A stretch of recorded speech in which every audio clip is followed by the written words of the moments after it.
already beginning to develop this attitude, I start going to look for my friend them, and smoke a little weed with my friend them, and them kind of things there. And it's incredible how quickly it happened, right? Not just that, it's not just the ghettos areas, but you're going to visit friends, school friends, right? In all kinds of areas, bro. And when you go into those areas now, right, you're making more friends, right? Yeah? Okay? Also, in my own neighborhood, my block is growing, right? It's getting bigger. It ain't just me and my brethren no more after a while, man. Yeah? It's 10, 50, 20, it's just growing, okay? What's starting to happen as well is that our new friends coming down to visit us and hang with us too, right? So even though you still have a little bit of this tension in the hood, actually, without even realizing it, my generation is knocking it down, bro. A kind of love starts to spread in the hood that you would never believe, right? But also something else happens with the older generation, two things. One is the older man, them have the weed business and thing now, they're not too really trouble no more, right? The second thing is we have independence now. So these guys who were outside and on the margins of society, who were denigrated, looked down on as this underclass, right, are now being celebrated. They are our pan men. They are our cultural ambassadors, right? We want them to behave themselves. They have to represent. And no, they took it seriously, bro. The thing just fizzled out. The whole shit just fizzled out. I mean, it was beautiful, right? You know what I mean? You see old school bad man sitting down chatting and them kind of things there, right? And anyway, that all went. So this was replaced now by us, the New Turks, the young movement. When I went into Eastport of Spain as a young guy for the first time, I grew up in Woodbrook. As I said, we had these little kind of semi-ghetto areas, but I've never seen anything like this, right? I grew up in a house. I grew up in how many bedrooms did we have? We had 4 bedrooms and a study in the house that I grew up in, right? Large garden, fruit trees, As I said, I was a Catholic. And when I started high school, I was in a thing called the Legion of Mary, which is a kind of a evangelical thing within the Catholic Church. So there's outreach. We used to go, for example, into the main hospital and visit with people and pray with them and stuff. Because believe it or not, going to hospital, there's a lot of people in hospital who have nobody to come and visit them, for example, and things like that, And, and I remember being just quite a young guy and having all kinds of discussions with grown men in the hospital about whether or not they should get married after living together for 30 years or some stupid shit like that, and all that. So, yeah, all I'm saying is I'm beginning to develop a social conscience at this point, right?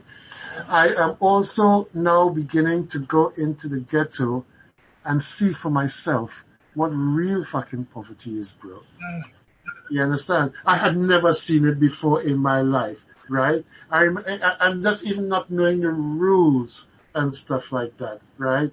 Just seeing, the pit latrines and stuff, in my house I could go flush a toilet, man. It's not a stinking pit latrine outside that everybody's sharing, or a long pipe going up in the air that surrounded by corrugated iron that's a shower for about, 30, 40 people around, right? I remember, inadvertently disrespecting a woman one day by urinating right near to her kitchen, you know what I mean? And she's looking at me like, oh man, I didn't do that, man. She didn't even get angry. She was like, and that made me feel even worse. And stuff like, but understanding the rules and stuff. But let me just back up a little bit as well to my first 10 years, right? And my early childhood actually was not dominated by men. My father wasn't around. My early childhood was dominated by four incredibly powerful women, right? My mother, first of all, right? Who through good times and bad times saw us through, right? And it wasn't always easy, right? Um,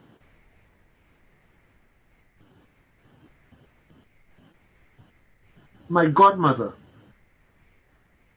who was a lady called Dame Hilda Bino.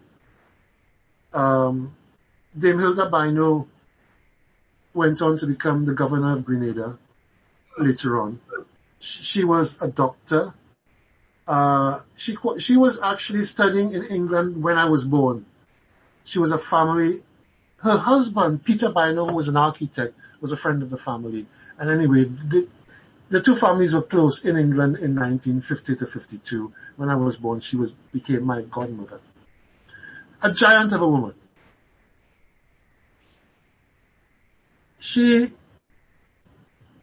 originally from Grenada, an upper-class Grenadian family,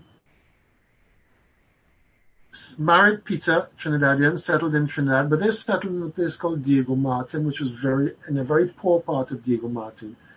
Ironically, it was a bit of Diego Martin that had very poor immigrants from places like Grenada and St. Vincent, because Trinidad always had immigration from those kinds of places.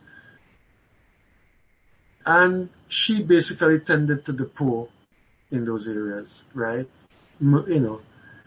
Without any kind of, caring for herself or whatever, right? She dedicated herself to caring for poor people because, during colonial times, we didn't have a national health. We had hospitals and stuff, but actually a lot of stuff you really had to pay for, she was that kind of person. So her thing was philanthropy in a way. The other woman who really, but the thing about all these women is, right, Louis, that they had these exteriors that were tough, but not aggressive or threatening, right? This was a different kind of feminism that these women related to. And it's a feminism that was so advanced to anything I've ever met since that it's incredible. It's the feminism that sat comfortably within the anti-colonial struggle where they and the men fought side by side without any kind of conflict in the anti-colonial struggle, right? But they were tough. You dare not fuck with them, bro. You couldn't go 10 rounds with these women. Trust me. The next one was this Beryl McBurney woman. And I guess I may have sent you before the article on La Belle Rosette, but if I didn't, then Google La Belle Rosette, and there's a guy called Ray Funk, who is a judge in Alaska, a white American, but who has an encyclopedic knowledge of Trinidad culture and carnival and calypso, and who wrote an article on her time in New York. So that is well worth reading. But Beryl McBurney, tough as anything. I never knew Beryl. She was never married, and I never knew her in a relationship. She was almost like one of these androgynous people long before androgyny became hip, right? But she was driven. She existed on scraps, on absolutely nothing, and she kept this damn institution running non-stop. Incredible woman. Just found it, the Ray. Yes. How many is that? That's 3 of them, right? That's three. The next woman, and probably the most important woman, in some ways of the 4, was my aunt, Audrey Jeffers, right? a woman who was never married. She lived on the other